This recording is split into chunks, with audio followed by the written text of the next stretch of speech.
வணக்க மக்களே! இன்னைக்கு நான் பார்க்க போற வீடியோஸ் எத பத்தினா, ஆஃப் ஸ்க்ரீன்ல இன்டர்வியூ குடுத்திருக்காரு. நம்மளுடைய புகழின் உச்சத்திலிருந்து, கெரியரின் உச்சத்திலிருந்து வந்தவரு.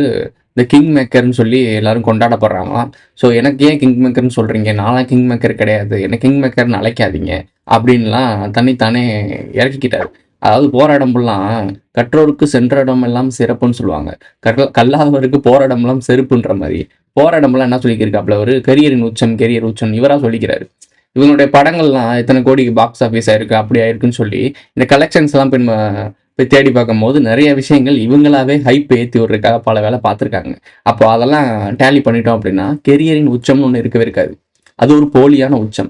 அந்த போலியான உச்சத்த உண்மைன்னு நம்பிக்கிட்டு, அதையும் மக்கள அவங்கள ஃபாலோ பண்ணவங்களையும் நம்ப வச்சுக்கிட்டு, கெரியரின் உச்சம், கெரியரின் உச்சம்னு பாக்ஸ் ஆஃபீஸ்ல ஹிட்டு, லைக்ஸ், கமெண்ட்ஸ் இதெல்லாம் அதிகமா வந்தா என்ன ஆயிறப்போகுது? ஸோ இதுல வந்து வெற்றி கொண்டாட்டம் கொண்டாடுவாய்ங்க. எங்க தலைவனுக்கு பாத்தியா எங்க ட்ரெய்லருக்கு இத்தன லைக், இத்தன கமெண்ட்ஸ், இத்தன வியூஸ். இதனால உனக்கு ஒரு பிரயோஜனம் இல்லைன்றது உனக்கு தெரிய போறதே இல்ல. கேட்டா வெறும் இந்த பெருமைக்கு எருமை மேய்ச்ச கதை. எப்படி மன்னர்கள கொண்டாடி புகழ்ந்துட்டு இருந்தியோ, அதே மாரி ரசிகனா கொண்டாடிட்டு இருக்க. சரி, விஷயத்துக்குள்ள போலாம். ஆஃப் ஸ்க்ரீன்ல ஒரு நார்த் இந்தியன் சேனலுக்கு இன்டர்வியூ குடுத்துருக்காரு. இங்க எத்தன சேனல்ல தான் இங்க உள்ளூருக்குள்ள எத்தன சேனல் சுத்தி திரியுது. ஒரு யூடியூப் சேனல் உங்களுடைய சேனல் இருக்குல்ல, அதாவது டிவிக்காவே தனியா ஒரு யூடியூப் சேனல் வச்சிருக்கு. அந்த உங்க சம்மந்தப்பட்ட வீடியோஸ்லாம் அதுல தான் வருது. அங்கேனாச்சும் இன்டர்வியூ குடுத்துருக்கலாம்ல. உங்களுடைய ரிப்போர்ட்டர வச்சே பண்ணிருக்க வேண்டியதானே. அதுவும் கிடையாது. நார்த் இந்தியாவுக்கு தான். ஏன் நார்த் இந்தியா வேலை செய்யுதா? ஸோ சிபிஐ விசாரணை நடந்துச்சுல, அங்க வந்து சென்ட்ரல் கவர்மெண்ட்ல விசாரணை நடந்துச்சு. அவங்க குடுத்த கட்டளையின் பேர்ல நார்த் இந்தியாவுக்கு இன்டர்வியூ குடுத்துருக்காரு போல. அதுவும் ஆஃப் ஸ்க்ரீன், கேமரால இல்ல. ஏன் சொல்லலாமே, நீங்க வந்து கேமரா முன்னாடியே ஜொலிக்கிறவர் தான், லைம் லைட்ல இருக்கவர் தான். ஏன் நீங்க வந்து இன்டர்வியூ குடுத்துருக்கலாம்ல. இப்ப குடுத்த இன்டர்வியூ அப்படியே வீடியோவா குடுத்துருக்கலாம்ல. ஏன் குடுக்கலன்னு எனக்கு தெரியல சத்தியமா. ஏன்னா அவர் பேப்பர எழுதி வச்சு மனப்பாடம் பண்ணி பேசுறவரு. லைவ்ல இன்டர்வியூ குடுக்கும்போது நெறைய விஷயங்கள் மாட்டும். ஒரு ஜாலியா வந்து இந்த காஃபி வித் டிடி இந்த மாரி விஷயங்கள்லாம் ஒண்ணும் தெரியாது. ஏன்னா அவங்க ஃபன்னா பேசிட்டு போயிருவாங்க. இது வந்து பொலிட்டிக்கல் மூவ். ஒரு வார்த்தை பிசறுனா கூட செதற அடிச்சுருவாய்ங்க. ஃபுல்லா வைரலாக்கி கிண்டல் அடிச்சு ஓட விட்டுருவாய்ங்க. ஸோ இது மாரி விஷயங்கள்லாம் நெறைய இருக்குன்றது அவருக்கு நல்லாவே தெரிஞ்சிருக்கு. ஸோ நாம வார்த்தைய விட்டுருவோம்னு ஆஃப் ஸ்க்ரீன்ல இன்டர்வியூ குடுத்துருக்காரு. இது எப்படி அவங்க ரசிகர்கள் ஏத்துக்கிறாங்கன்னு எனக்கு தெரியல. ஒரு இவ்வளோ பெரிய உச்சத்துல கெரியர்னு உச்சத்துல இருக்க ஒரு ஒரு ஆளு, ஒரு மீடியாவ பார்த்து பயப்படுறாரு. என் மீடியா கேள்வி கேட்கட்டுமே. கேள்வி கேட்டா நீங்களும் பதில் சொல்லுங்க. உங்களுக்கு பதில் தெரிஞ்சா பதில் சொல்லுங்க. இல்லைன்னா, இல்ல எனக்கு இத பத்தி கருத்து இல்ல அப்படின்னு சொல்லி இக்னோர் பண்ணிக்கோங்க. ஏன் அப்படின்னா, கேட்கிற கேள்வி எதுக்குமே உங்களால பதில் சொல்ல முடியாது. ஏன்னா, அத பத்தி உங்களுக்கு இப்ப தான் நீங்க கத்துக்கிட்டே இருக்கீங்க. அரசியல்னா என்ன? இது என்ன பிரச்சனை? அது என்ன பிரச்சனைன்னு இப்ப தான் தேடிட்டு இருக்கீங்க. நீங்க ஒவ்வொரு ஊருக்கும் போய் மாநாடு போடும்போது, அந்த ஊரு முக்கியமான இடத்தெல்லாம் பத்தி பேசுவீங்க. அந்த ஊருக்காரங்க என்ன நினைப்பாய்ங்க? இந்த படம் மாரிதான். இந்த ஆம்பள படத்துல டக்குன்னு ராமசாமி உன் தென்னந்தோப்பு எப்படி இருக்குன்னு சொல்லி கேளுங்க. அங்க கத்துவாய்ங்க. "எம்மா ராமசாமி என்ன ஞாபகம் வச்சிருக்க? அப்ப உங்களுக்கு தான் என்னோட ஓட்டு" அப்படின்ற மாரி அந்த அளவுக்கு தான் தற்கூரி திரியிறாய்ங்க அனில்ஸ். அங்க போயிட்டு நம்ம ஊரு பெரிய நம்ம மதுரைக்கு வந்துட்டா போதும். மதுரை மல்லின்றது. ஒவ்வொரு ஊருக்கு திருநெல்வேலி போனா அல்வான்றது. எதையாவது ஒண்ணு. ஒவ்வொரு ஊருக்கு போனோம்னு ஏதாவது ஒண்ணு பேசிறது. அப்படியே அந்த ஆம்பள படத்துல ஒரு சீக்வென்ஸ் இருக்கும்ல, அத அப்படியே பண்றாய்ங்க. நான் திரும்பவும் சொல்றேன். பாலிடிக்ஸ்ன்றது ஒரு கோமாளி கூத்து. நீ ஏமாளிகள் ஆகுறது சாதாரண மக்கள் தான். அது அவங்களுடைய ரசிகர்களா இருக்கட்டும், தொண்டர்களா இருக்கட்டும், பொதுமக்களா இருக்கட்டும். எதா இருந்தாலும் பிரச்சாரம் நீங்க நல்லா கவனிச்சு பாருங்க. எவன் பிரச்சாரம் பண்ணாலும் ஒரு ஒரு ஜென்ரல் ஆடியன்ஸ் இருப்பான். அவன் பாட்டுக்கு அப்படியான்னு பார்த்துட்டு வேலைக்கு பார்த்துட்டு வீட்டுக்கு வேலைக்கு போயிடுவான். ஏன்னா அன்னைக்கு அவங்க வேலைக்கு போனா தான் சோறு வரும். இவங்க பேசிட்டு இருப்பாங்க, என்ன தேவை யார் கேட்டுட்டு இருக்குன்னு போயிடுவாங்க. யார் அவங்கள ஃபாலோ பண்ணுவாங்க அப்படின்னா, அவங்களுடைய டைகாட் ஃபேன்ஸ், தொண்டர்கள். அவங்க மூலியமா பயனடைஞ்சவங்க. இந்த ஆஃப் ஸ்க்ரீன்ல இன்டர்வியூ குடுத்தத வச்சு செஞ்சுகிட்டு இருக்காய்ங்க. சாட்டைக்கு கிடைச்ச பெரிய வேட்டையா இருக்கு. இவருடைய படம் இவர் வந்து அந்த அளவுக்கு கிரியர் உச்சம் சொல்றார்ல. சூரா படம்னு நெனைக்கிறேன். அதுல டால்ஃபினோட போட்டி போடுறது. இதெல்லாம் ஒரு பார்க்கறதுக்கே ஒரு கோமாளித்தனமா இருக்கு. அதே மாரி குருவி படத்துல இந்த ட்ரெயின்ல ஜம்ப் பண்றது. இதெல்லாம் அப்பவே அவங்க ரசிகர்கள் "ஏய் யார்றா இவன் பைத்தியக்காரன்" அப்பவே வழட்டி விட்டுருந்தாங்கன்னா, இந்நேரத்துக்கு இந்த பிரச்சனை வந்திருக்குமா? தமிழ்நாட்டுக்கு சிஎம் ஆக ஆசைப்பட்டுருப்பாப்லயா? படத்துல ட்ரைனேஜுக்குள்ள இருந்து வருவாப்ல. இன்னொன்னு வேலைக்காரனா, காவக்காரனா அது ஏதோ ஒரு படமே. காவலன்ற படத்துல வந்து மண்ணுக்குள்ள புதைஞ்சிருப்பாப்ல திடீர்னு இந்த சீக்வென்ஸ்லாம் இப்ப கிண்டல் பண்ணி ட்ரோல் பண்ணிட்டு இருக்கானுங்க. இதெல்லாம் அப்பவே ட்ரோல் பண்ணி உட்கார வச்சிருக்கணும். யார்றா இவங்கன்னு சொல்லிட்டு உட்கார வச்சிருக்கணும். பாலையாக்கு அடுத்து நம்ம ஊர் பாலையா இவங்கலாம். பாலையாவ எப்படி ஒரு டோன் மெட்டீரியலா பார்க்குறோமோ, அதே மாரி தான் இவரையும் பார்க்கணும். இவர போயிட்டு சிஎம் ஆக்கிட்டு அழகு பார்க்க பார்க்குறீங்கன்னா, இந்த மாரி கோமாளிஸ்லாம் ஆட்சி அதிகாரத்துக்கு வந்துச்சுன்னா என்னெல்லாம் அட்டூழியம் பண்ணி அவரு இங்கேருந்து அங்கேருந்து டெல்லிக்கு பறந்துட்டு இருக்கேன். நான் டெல்லிக்கு இருந்து பறக்க போறேன் பறந்துட்டு இருந்தாருன்னா என்ன பண்ணுவீங்க? ஸோ அப்புறம் அனில்ஸ் தான் தேடி பின்னாடி ஓடிக்கிட்டு இருக்க வேண்டியதா இருக்கும். சிம்பிளான மேட்ரு. ஆஃப் ஸ்க்ரீன்ல இன்டர்வியூ குடுத்துருக்காரு. ஃபர்ஸ்ட் டைம் இன்டர்வியூ குடுத்துருக்காரு. அதாவது பொலிட்டிக்கலா வந்து இன்டர்வியூ குடுத்துருக்காரு. இது ஓரளவுக்கு வரவேற்கத்தக்கது தான். ஆனா ட்ரோல் மெட்டீரியலா மாறி இருக்கு. எல்லாம் கிண்டல் பண்றாங்க. நீங்க எதுக்கு ஹானஸ்ட்டா வந்து வீடியோல வந்து எல்லா இன்டர்வியூவும் குடுக்குறாங்கல்ல, அந்த மாரி இன்டர்வியூ எடுத்துட்டு போயிருக்கலாம். பேசிட்டு போயிருக்கலாம். என்ன அஜித் பார்த்து காப்பி அடிக்கிறீங்களா? நார்த் இந்தியன்ஸ்க்கு இன்டர்வியூ குடுத்தது. நம்ம ஊர யூடியூப்க்குலாம் இன்டர்வியூ குடுக்காம நார்த் இந்தியன்ஸ்க்கு இன்டர்வியூ குடுத்தாரு. அதே மாரி நீங்க ட்ரை பண்றீங்களா என்ன? அவருக்கு ஒரு மாதிரி கிளிக் ஆகுது அப்படின்னா, அவரோட ட்ராக் வேற. ஸோ, அவர் வந்து ஜென்ரல் ஆடியன்ஸ். இன்னமும் ஒரு ரசிகரா தான் வச்சிருக்காரு.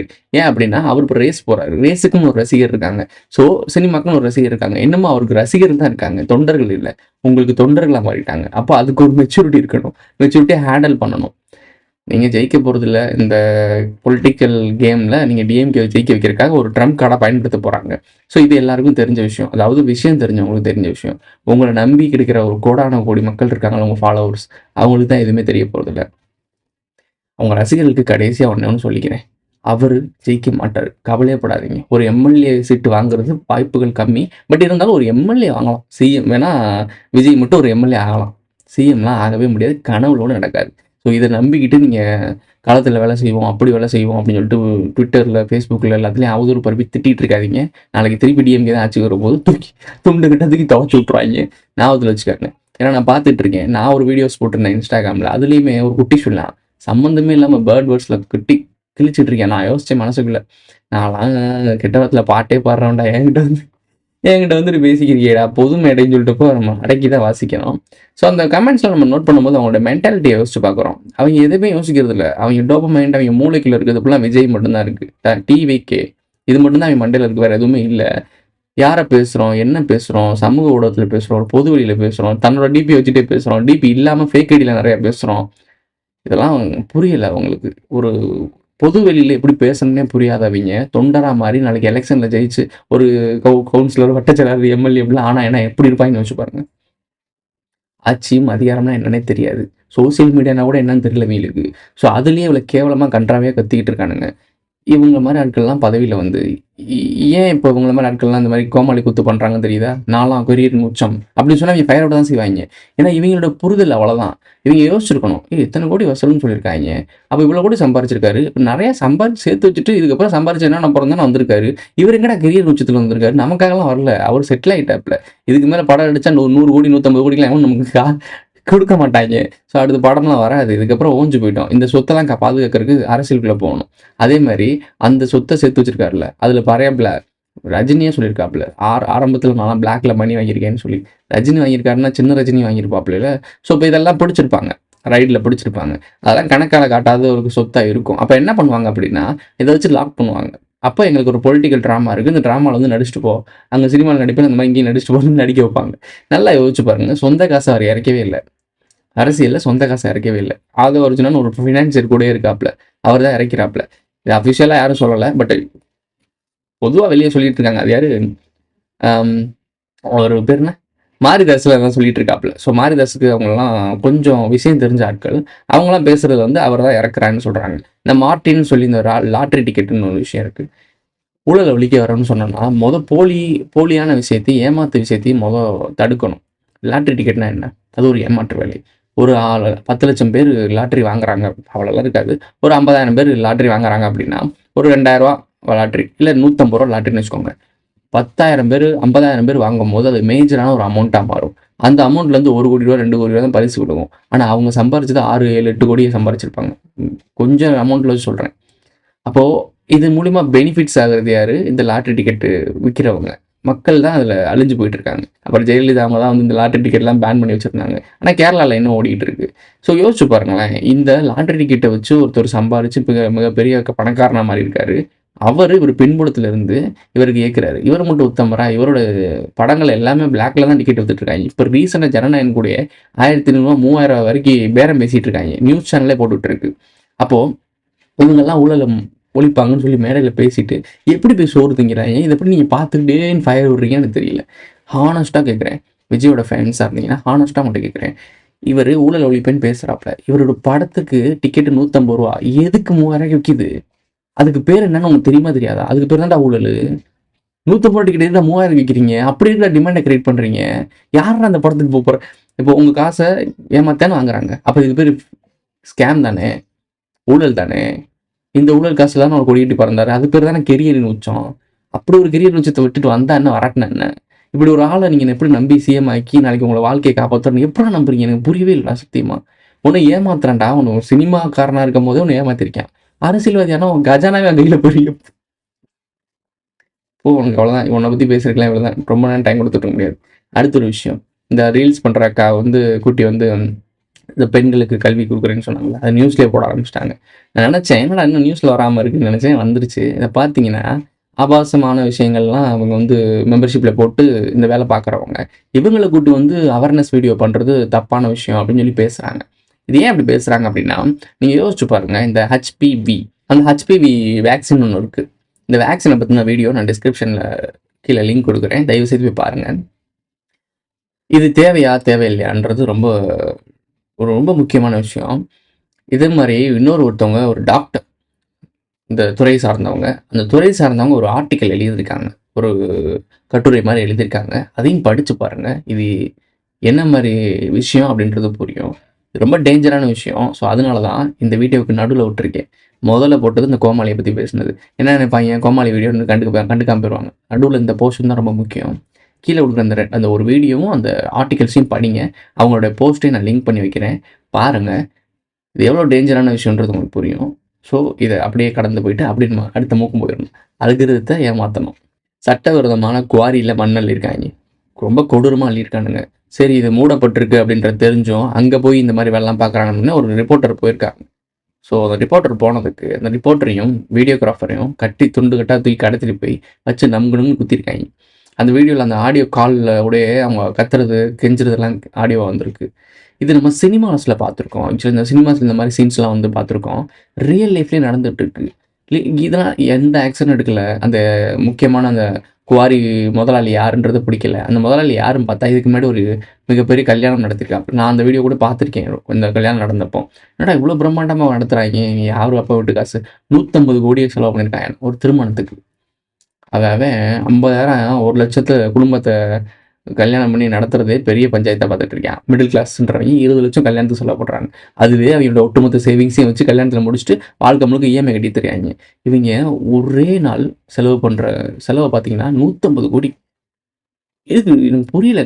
ஒருத்தர் போய் ஒரு பொண்ணு கழுத்து தாலி கட்டி ஒரு குடும்பம் நடத்த போறாரு, அதுக்கு இருக்கிற 150 கோடி எங்கே? இந்த காசு வந்து நியாயமாக உழைச்சி மூட தூக்கி சம்பாரிச்சிருந்தாங்கன்னா செலவு பண்ண யோசிச்சிருப்பாங்க. இவங்க தான் மூட்டையாக கட்டி தூக்கிட்டு வந்த காசில் எப்படி இவங்க அரசியல்வாதிகிட்ட என்ன நோட் அடிக்கிற மிஷினாக வச்சுருக்காங்க? எங்கேருந்து வருதுங்க அந்த காசு? இது யாராவது கேட்டிருக்கீங்களா? நார்மலைஸ் பண்ணிட்டீங்க. இவ்வளோ மூச்சு முற்ற அளவுக்கு பணம் இருக்கும் போது இந்த மாதிரி ரிப்போர்ட்டர் போய் அந்த பணத்தை அந்த குவாரியிலேருந்து எடுக்கிறது தானே பணமாக வருது. அப்போ அங்கே போய் தொந்தரவு பண்ணால் தூக்கி போய் அடிக்க தான் செய்வேன். நல்லா இருக்கும். எதுவும் பண்ணாம விட்டாங்களே. இதுக்கு முன்னாடி ஜபகர் அலின்னு ஒருத்தர் பொது சேவை பண்ணுறதுக்காக நிறைய பேருக்கு ஹெல்ப் பண்ணிட்டு இருந்தார். நிறைய பேர் சொல்லிட்டு இருப்பாப்புல, இங்கே மாதிரி மணல் கொள்ளை அடிக்கிறாங்க, மலையை உடைக்கிறாங்க, மண்ணை உடைக்கிறாங்க, மரத்தை வெட்டுறாங்கன்னு சொல்லி பேசிகிட்டு இருந்தவர். அந்த எந்த லாரியில் மண் அள்ளி கொண்டு போவாங்களோ அதே லாரியில் ஏற்றி கொண்டிருக்காங்க. இதே நம்ம கடந்து தான் போயிட்டுருக்கோம். நம்ம எவ்வளோ கேவலமான ஒரு சமூகத்தில் வாழ்ந்துட்டு இருக்கோம்னு தெரிஞ்சுக்கோங்க. வாய்க்கிலேயே வந்து பேசுகிறாப்புல. தமிழ்நாட்டின் சட்டம் ஒழுங்கு ரொம்ப ஸ்ட்ராங்காக இருக்குது. ஒவ்வொரு நாள் நியூஸ் பார்த்தீங்கன்னா, ஒரு நியூஸ்க்கு அடுத்த நியூஸ் வெட்டு குத்து. ஒருத்தர் ரோட்டில் போகவிட்டு பெட்ரோல் ஊற்றி எரிச்சிருக்காங்க. நடந்து போயிருக்காப்புல ஒருத்தர். நான் பார்க்குறேன் இந்த வீடியோ, ஷாக்கிங் எனக்கு. பெட்ரோல் உடம்புல ஊற்றி எரிச்சு விட்ருக்காங்க. அப்படியே நடந்து போயிட்டு இருக்காப்புல. உள்ள நோண்டி பார்த்தா கள்ளத்தொடர்புன்றாங்க. சரி கள்ளத்தொடர்போ ஏதோ ஒரு நல்ல தொடர்போ. நடு ரோட்டில் ஒருத்தவங்க ஊட்டி எரிக்கிற அளவுக்கு என்னங்கடா இப்போ சட்டம் ஒழுங்கு எப்படி இருக்குன்னு யோசிச்சு பாருங்க. சட்டம் ரொம்ப ஸ்ட்ராங்காக இருந்துச்சு அப்படின்னா இந்த மாதிரி தப்பு செய்கிறவனுக்கு பயம் இருக்கும். ஐயோ இப்படி செஞ்சால் அப்படி பண்ணிடுவாங்களேன்னு. அதான் அதெல்லாம் நார்மலாக ஆயிடுச்சுல. அதாவது இப்போ ரொம்ப நார்மல் ஆயிடுச்சு. ஒருத்தன் கத்தி எடுத்து ஒருத்தனை வெட்டுறது, ஒருத்தனோட உயிரை எடுக்கிறதுன்றது வந்து ரொம்ப ரொம்ப நார்மல் ஆயிடுச்சு. இது ரொம்ப ஆபத்தான ஒரு சுச்சுவேஷனை கொண்டு போகும். இப்போது நம்மக்கிட்ட ஒரு பாதுகாப்பான ஒரு காவல்துறை இருக்குது, மிலிட்ரி ஃபோர்ஸ் இருக்குது, எல்லாமே இருக்குது. நாளைக்கு ஒரு பிரச்சனை பெரிய லெவலில் ஒரு ஸ்ட்ரகிள்ஸ் நடக்குது, இந்த ஃபோர்ஸ்லாம் வேற ஒரு இடத்துக்கு போகிற மாதிரி ஆயிடுச்சு அப்படின்னா நாட்டுக்குள்ளே பாதுகாப்புன்னு ஒன்று இருக்கவே இருக்காது.